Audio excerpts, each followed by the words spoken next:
امت کو قرآن والا امت بنایا۔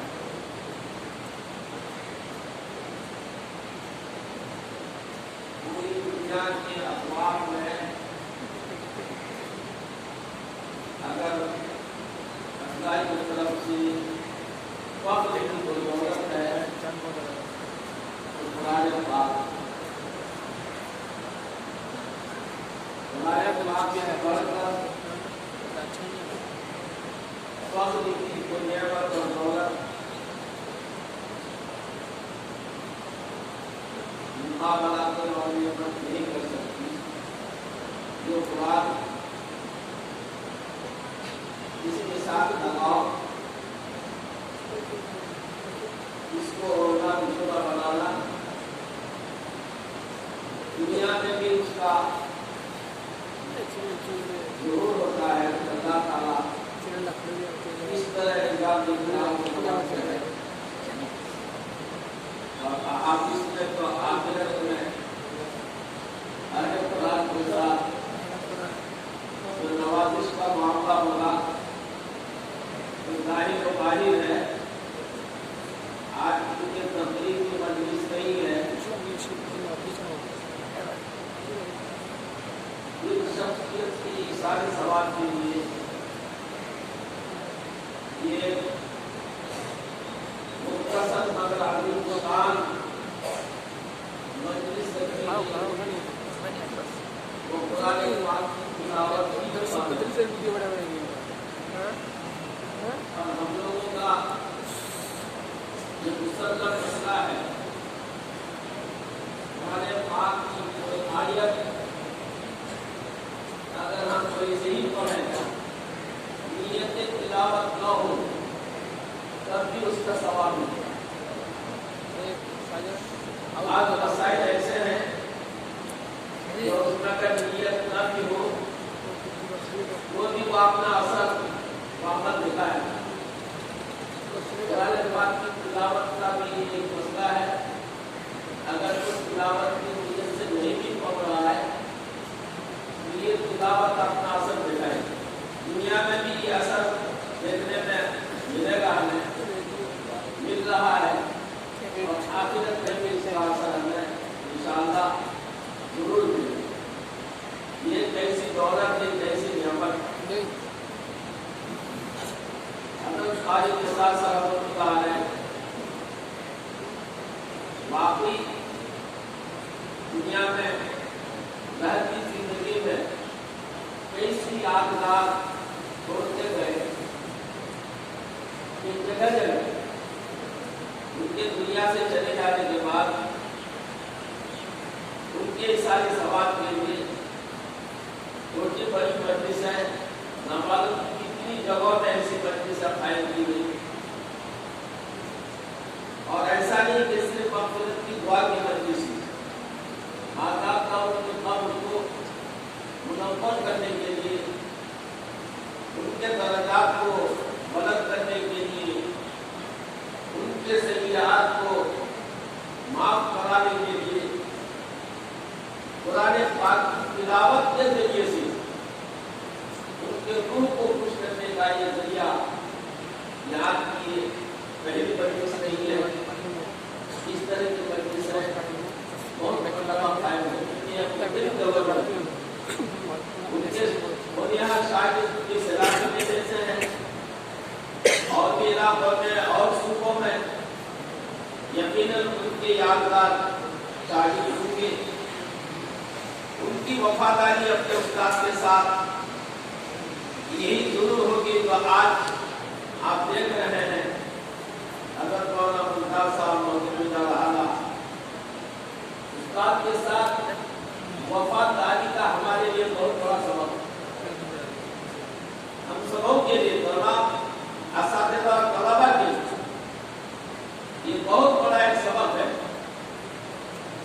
کہ آدمی محسن کو ان کے چلے جانے کے بعد جب بولے وہ کہہ بھی رہے تھے قرآن پاک جیسا اللہ نے ان کو ایک ملکہ دیا ہے، کبھی تراویح پڑھانے میں غلطی کی تراویح میں ایک بھی غلطی نہیں آتی اور کہتے ہیں یہ انہیں کا سب اس طرح وفادار شاگرد کو بہت چھوڑے اور امید ہے کہ جو وفادار شاگرد ہے ان کے ساتھ وفاداری کرتے ہوئے دنیا سے ان کے چلے جانے کے بعد ان کو بھولے نہیں ہیں اور بھولنا بھی مناسب نہیں. یہ ہمیں بہت بڑا درس ملتا ہے, سبق مل رہا ہے. ویسے دعا ہے کہ بڑے کی ساری سماج کی سب کے سلامتی میں یہاں انتی ہوتی رہتی ہے, لیکن آج ایک خاص سبق مل رہا ہے ہمیں کہ اپنے استاد کے ساتھ وفاداری اور 250 قرآن پاک کا ختم یہ معمولی کام نہیں ہے, یا ثواب کا یہ ذخیرہ معمولی نہیں ہے. ایک آیت پر اگر 10 گھنٹے مل سکتی ہے تو 250 قرآن کو اگر نیکیوں پر خود دیتے چلے جائیں تو پتہ نہیں کروڑوں اربوں نیکیاں آپ کے ذریعے سے واسطہ بنے محتمین صاحب اور وہی اور مددگار ہوئے ہمارے طلبا.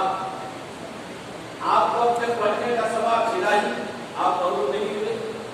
ساتھ ساتھ اگر اپنے اہل خاندان کی نیت کیے تو وہ بھی محروم نہیں, ان کو بھی ثواب پہنچے گا.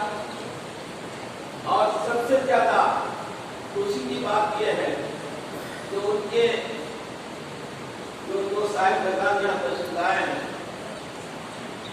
ان کی آنکھیں ٹھنڈی ہو رہی, پورے خاندان والوں کی آنکھیں ٹھنڈی ہو رہی. ان کے جتنے وفادار شاگرد ہیں سارے وفادار آنکھوں کی ٹھنڈی ہو, آنکھیں ٹھنڈی ہو رہی. حضرت ابو موسیٰ اشعری وہ کیا سنا تو یمن جو ہے جب بھیجا گیا انہوں نے فجر کی نماز میں وَاتَّخَذَ إِبْرَاهِيمَ خَلِيلًا یہ آیت شروع سے رکھی ہے تلاوت کی نماز میں.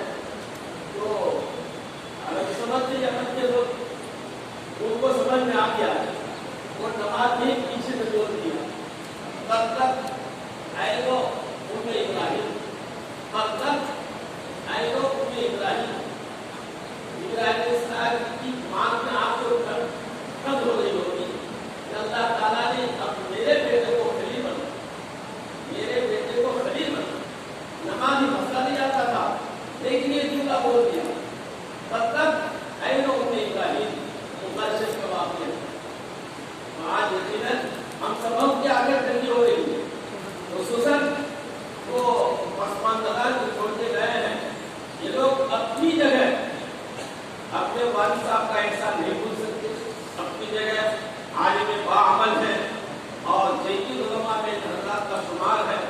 یہ اپنے والد کو کیسے بھول جائے, ان کے احسان ثواب کے لیے یہ کیسے بھول جائے گا کہ ان کے احسان ثواب نہ کرے.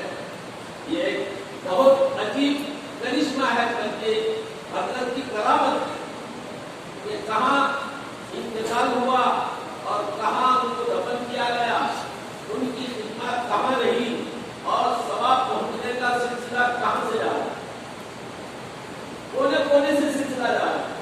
پورے ہندوستان کے اندر ہر صوبوں میں ایسے وفادار شاگرد پیدا ہوئے ہیں. یہ وفادار شاگرد یقیناً اجتماعی طور پر نہیں تو کم سے کم انفرادی طور پر کچھ نہ کچھ استاد کا احسان سمجھ کر کچھ نہ کچھ کو احسان ثواب کے لیے کچھ نہ کچھ قرآن پاک کی تلاوت اور قرآن پاک کا ختم یا کم سے کم ہاتھ اٹھا کر دعا کرنا, اے اللہ حضرت کی بھرپور مغفرت فرما. اس سے اس کا امکان نہیں.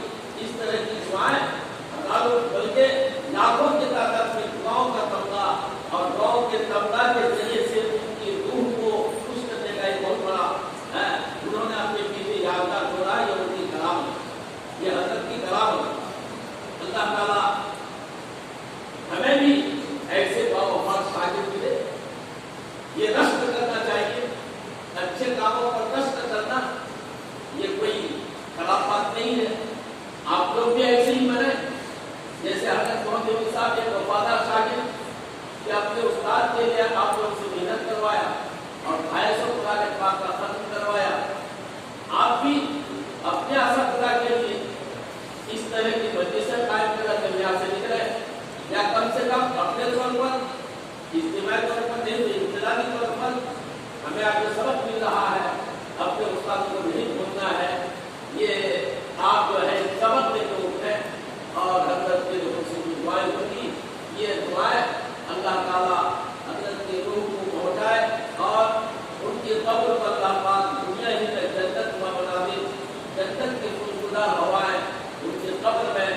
اللہ پاک